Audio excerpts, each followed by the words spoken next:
Hi, I'm Jess, I'm from City Catering, and today we are going to cook a cannelloni as part of our Cooking at Home series. So the first thing we're going to do for our spinach and ricotta is just wilt our spinach. So find the largest pan that you can. You might have to do this in batches. Literally put the spinach inside.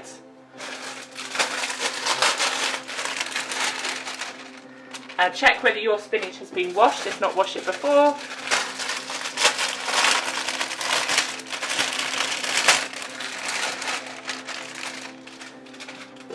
Pop a lid on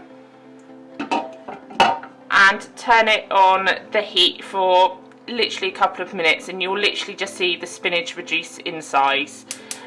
Once that's done, we will just pop it in a bowl and let it cool down. So it's all pretty much wilted now. You can see it's a lot smaller. It's gone darker and a lot softer. So we're just going to remove that once it's finished and pop it into a bowl to cool down. So once the spinach is cooled down, we are going to squeeze all that water out of it. So what can be handy if you've got a sieve and a bowl is just to leave it cool down over that and just let some of the water drain out in the process. Next, we are just going to dice up our vegetables. So we've got the onion and the pepper that will go into the pan first, and then after they've been in for a little while, we're going to put in some fresh tomatoes that are chopped up, some crushed garlic with our tin chopped tomatoes and some water, and that makes up a tomato sauce, a really good basic tomato sauce you can use in a number of different recipes.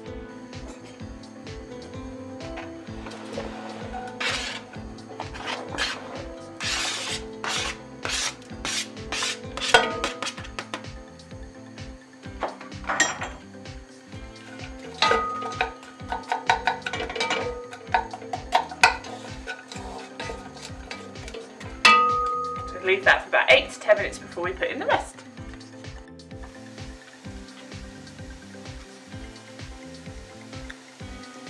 And we just chop the tomatoes.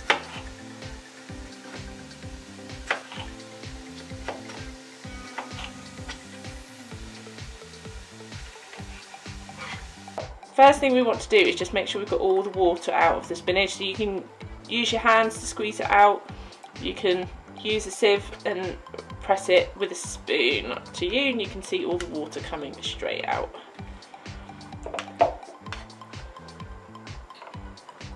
This is a really good part to get little kids involved, particularly ones that don't mind getting their hands all messy. We're just going to roughly chop it, so it doesn't need to be anything pretty.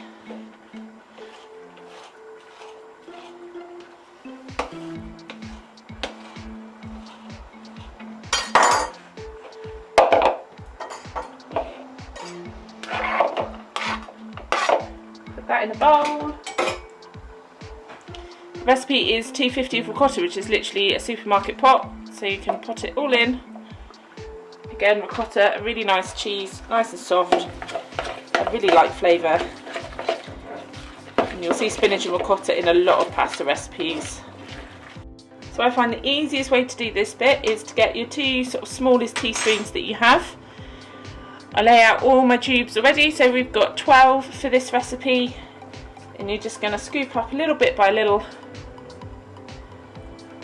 and pop it into the tubes, and you get sort of the hang of it after the first few goes. A couple of teaspoons in each. Sometimes it's easier than others. And if you've got a second teaspoon, you can just push it down so we can sort of get it through to the middle. So now I've filled all of, if you can see that, all of the tubes with spinach and ricotta filling. Keep them spaced out in my tray. I'm just going to take the tomato sauce and pour it over.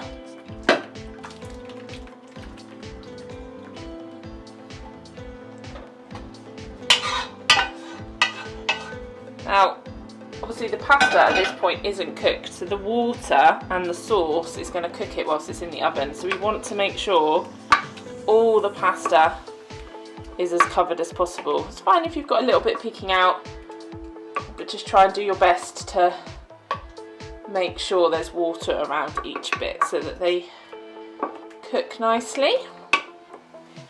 And if you wish, you can top with some grated cheese. And we're going to put it on the oven.